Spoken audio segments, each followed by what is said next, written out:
6'3", 257 pounds, out of Texas A&M, Nick Scourton. You're our 51st pick, second round. Let's go.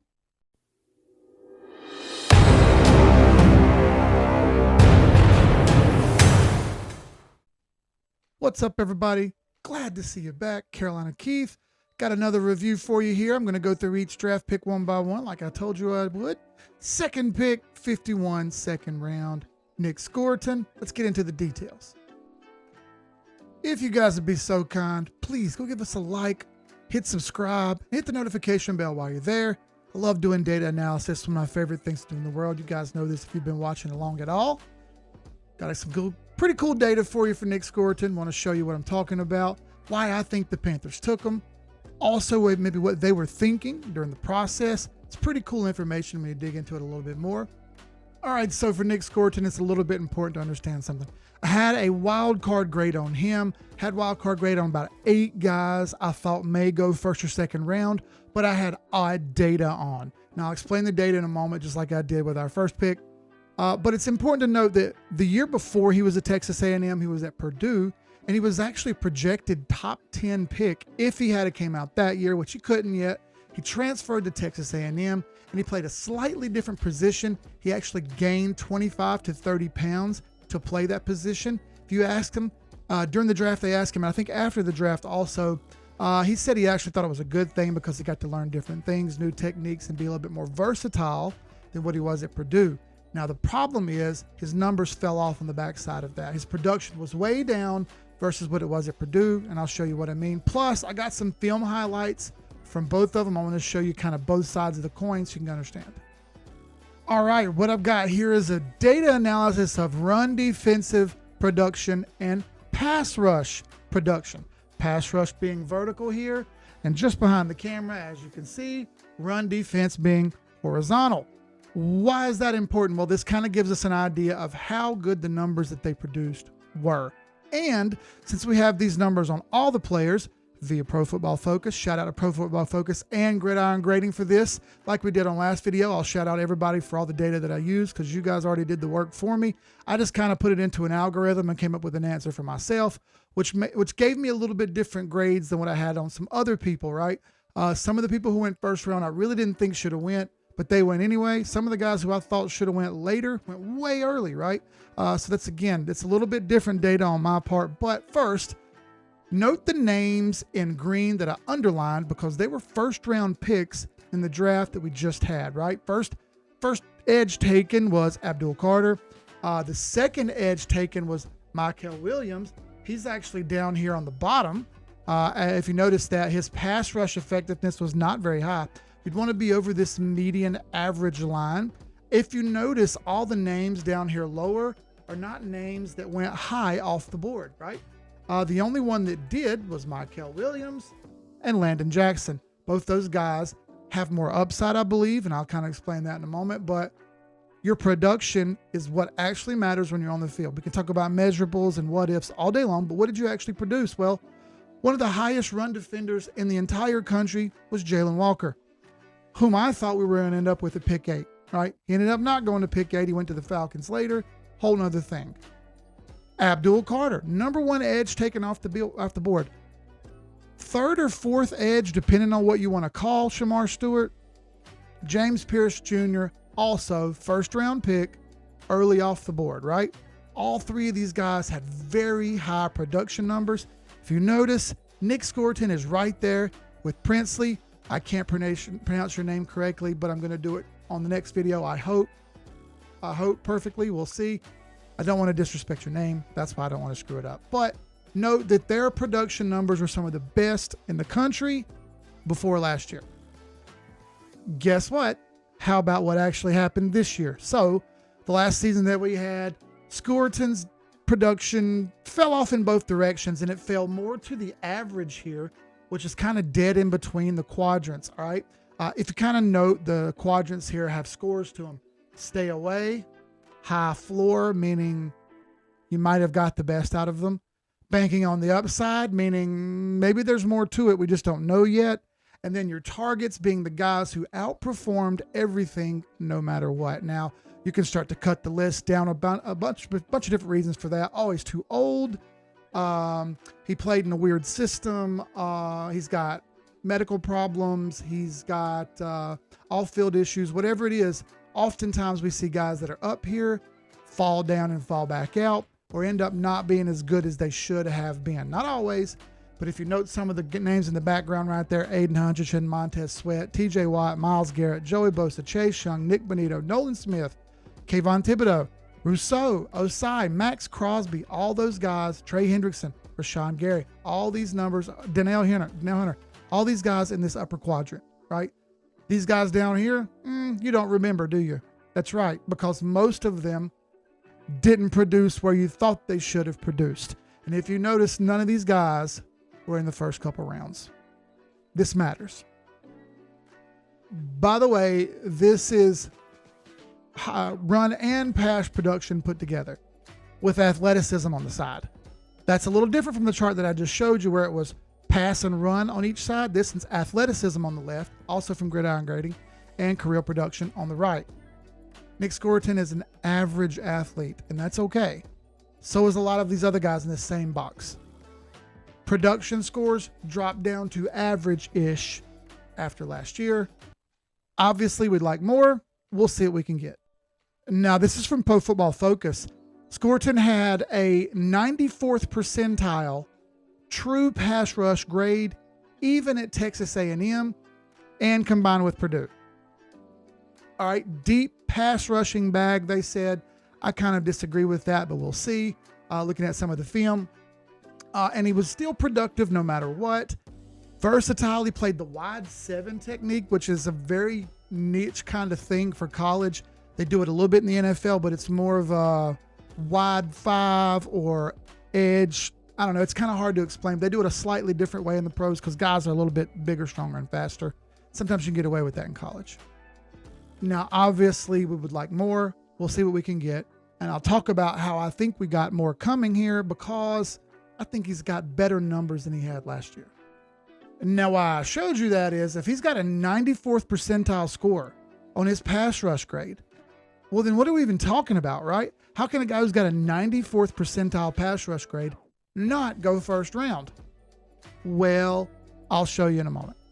So here's where we start to see some chinks in the armor. If you knew anything about Shamar Stewart, he had terrible numbers in college, honestly. His production was not up to par. But he came into the combine, blew the combine away, and he went from a maybe pick to a top 20 pick, purely off his measurables. Why does that matter? Because those measurables translate to the field most of the time. Not for everybody, but most of the time. Why would you not want to show those measurables if they're going to push you up in the draft? Well, some teams look at that a little bit negative. Why wouldn't you want to test? Well, because maybe your numbers aren't so great. Maybe that's the reason you don't want to come in the combine and do it. Maybe it's injury. Maybe you just don't care. But for a team who's basing on their upside, you'd like to see some good scores here. And I'm going to drop the camera off here for a second to show you all this and to show you the data that I'm missing. If you notice down here, the vertical and broad jump, shuttle and 3-cone are both missing, as well as bench press numbers. We would really like to know what these numbers are. Why are they important? Well, I'll show you. Remember this chart from last time? This tells us the importance of each measurable per position, right? Talked about this before. Camera off. It's very important, very specific for a few measurables for a few positions. Nose tackle, defensive lineman, offensive tackle. The darker numbers are more important for them. The lighter numbers tend to mean a more dynamic athlete. When you see all the numbers in one category be light blue or mostly light blue, like you see for linebacker and safety, and for edge here, it tends to mean that guys need to be well-rounded. All the measurables kind of matter, except maybe the shuttle for the edges. And as you see down here, I got the edges still you can still see it on the right side of the screen there. Every other important measurable matters, especially the bench, the vertical, the broad, 3-cone. I would like to know some information here. We just don't have it. And because we don't have it, it gives us an incomplete athletic profile.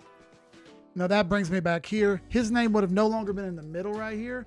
It would have been much higher up here toward Byron Young and Marcus Davenport, Harold Landry, Rashawn Gary. We'd have seen those athletic numbers come up here, and he would have been a much higher draft pick. You can almost bet he would have got a higher number than 51. He probably would have went late first round. And that's based on the film that I'm going to show you now. All right, so here's some Purdue film. Scourton is lined up on the top at right end, right edge. This looks like a very funky setup. It's not really. It's a 3-4 cover one. There are 10 defenders in the screen. There's one all the way on the left back here that you can't see because it's kind of tucked away in the dark over here, playing the only deep safety. They've got 5 guys on the line showing pressure like they're going to blitz. You see this all the time in the 3-4 where they have these odd formations that kind of throw the offensive line off. That's exactly what happens on this play. Now, make note that Scourton is the best player on the Purdue team by far, one of the best players in the country at this point, and people are making notes. Hey, man, this guy might be a player. He's playing Nebraska. It's a big-time game. Watch what he does this right end, all right? Ball snapped. As soon as it snapped, he immediately goes into his bull rush, which in my opinion is his best move, his speed to power. He'll run right at you, show you that he's going to make a move, jitterbug maybe a 1 or 2 steps, what you see right there, right off the line, big first step, and you note that off the line he didn't step with his left foot first, he stepped with his right foot first. And if you know anything about baseball and stealing bases, you want to step with your back foot first because that's a complete step rather than a half step. It's a really cool thing you learn when you play baseball for a long time. I was a base stealer. I got on base a lot, and when I did, I was almost always looking to steal base to get in scoring position. You need that extra step to get that extra little pickup. He does that here. Right foot first, big crossover step, little jitterbug step right here, and then immediately engages the pads right on the breastplate, gives a big push, and he actually elevates. The offensive lineman's feet are no longer touching the ground right here. He just bull rushed him, hit him right in the breastplate, and elevated him just like on those blocking pads that you see all the time. From there, by the way, it was a one-on-one. They dropped coverage on the left end. So the left end showed pressure and then dropped coverage, managed to stay back. He ended up playing a little bit of a cloud coverage on the low side here, and they played man up top and kept the guy back deep in safety position just as a constant cover, a big cloud formation. All right, so then they come in. You see he gets a one-on-one. They triple teamed a couple guys over here. That was a mistake.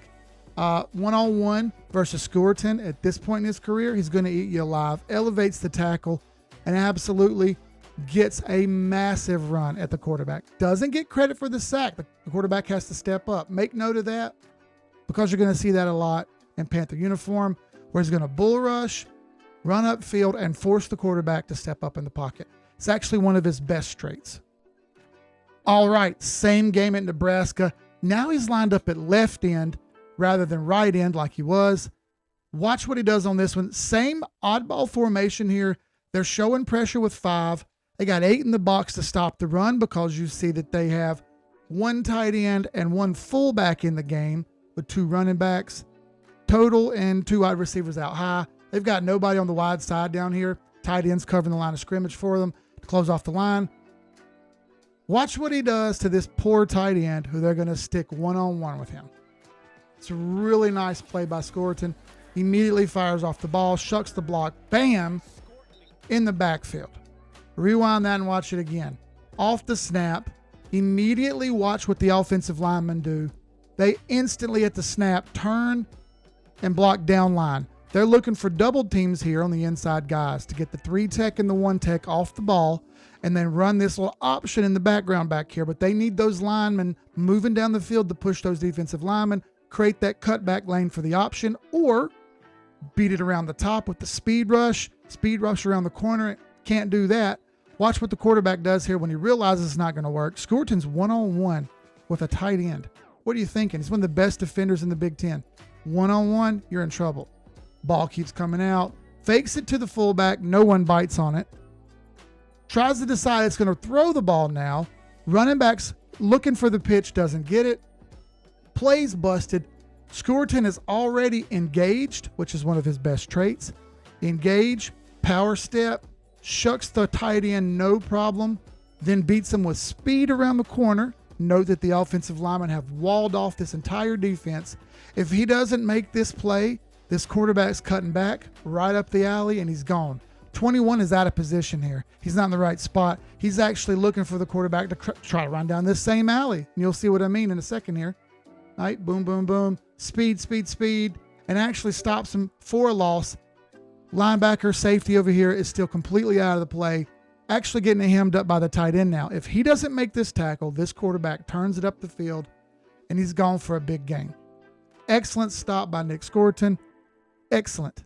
Excellent stop. Now on to some Texas A&M film. You watch the film at Purdue and you go, my gosh, this guy's a killer. He never misses a play. He always seems to be in the right spot. And really the only time he gets burned is when he tries to shoot the gap a little too fast and they block him up, knock him off balance. Or you could maybe complain that most of his pass rushes are bull or spin moves, and that's pretty much it. His hand placement's a little wonky at times. He seems to kind of walk into the rushes instead of sprinting and going sometimes. Kind of like he's a little bit indecisive on which one he wants to do. This isn't a bad thing. In my opinion, all those things can be taught. Let's look at the Texas A&M film next. This time, similar formation that you saw over there at Purdue. Now, instead of having 5 on the line, they got 4 on the line. It's a little bit more traditional. They're running a 3-4 over technique here, which is over the weak side, not the strong side. All right, watch what he does. He's lined up at left end here.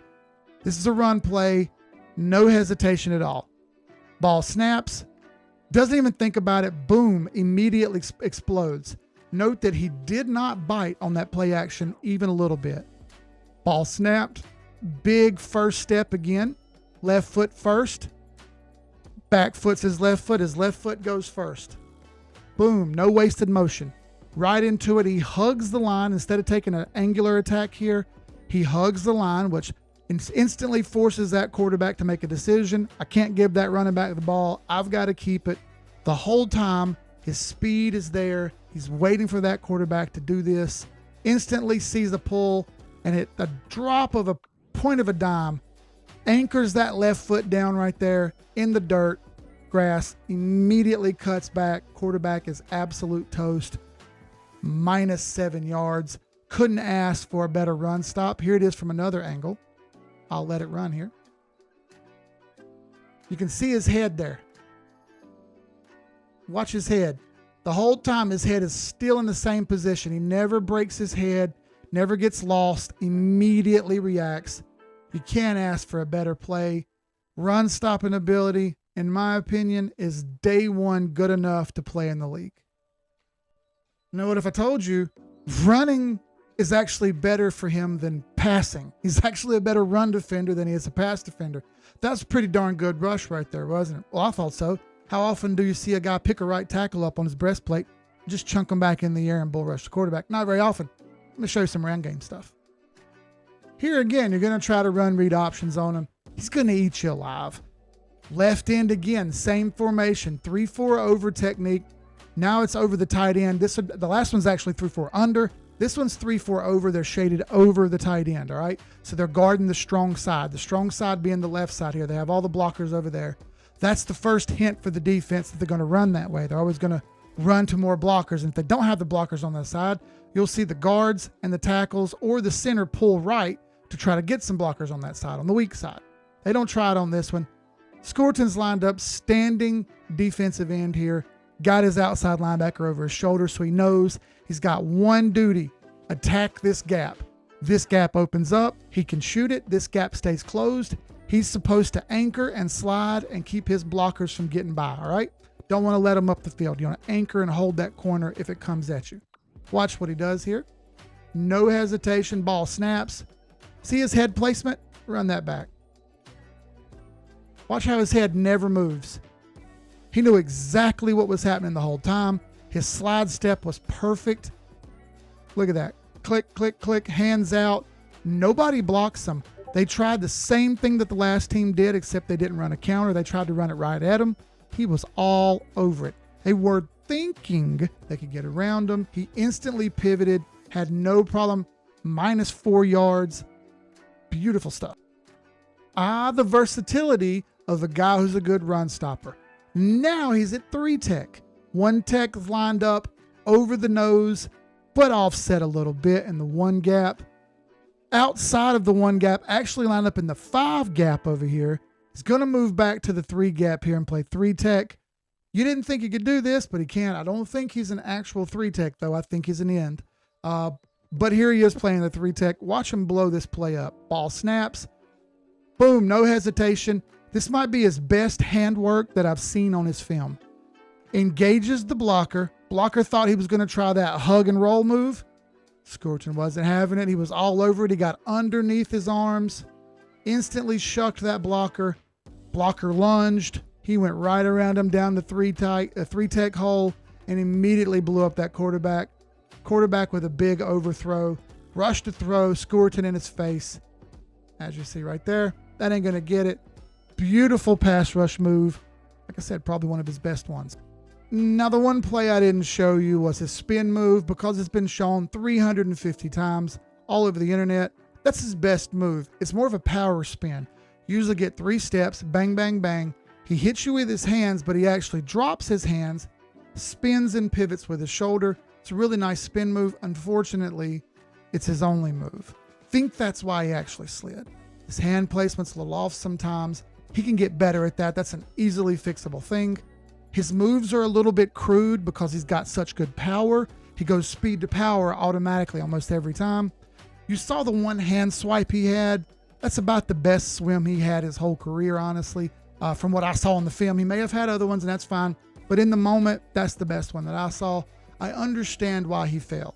Looking at the athletics, I didn't get the athletic testing that I needed from teams. That's a little bit of a red flag. Production was down. Okay, I get it. It slid back a little bit. Where's the upside that they were seeing? Why would they take him with the 2nd round pick and not 3rd or 4th or 5th? Now, here's an interesting picture. 5 youngest guys in the draft class this draft: Dylan Sampson, Nick Scourton, the 2nd youngest player in the entire draft. Not even 21 years old yet. Man can't even go have a beer with us after a game.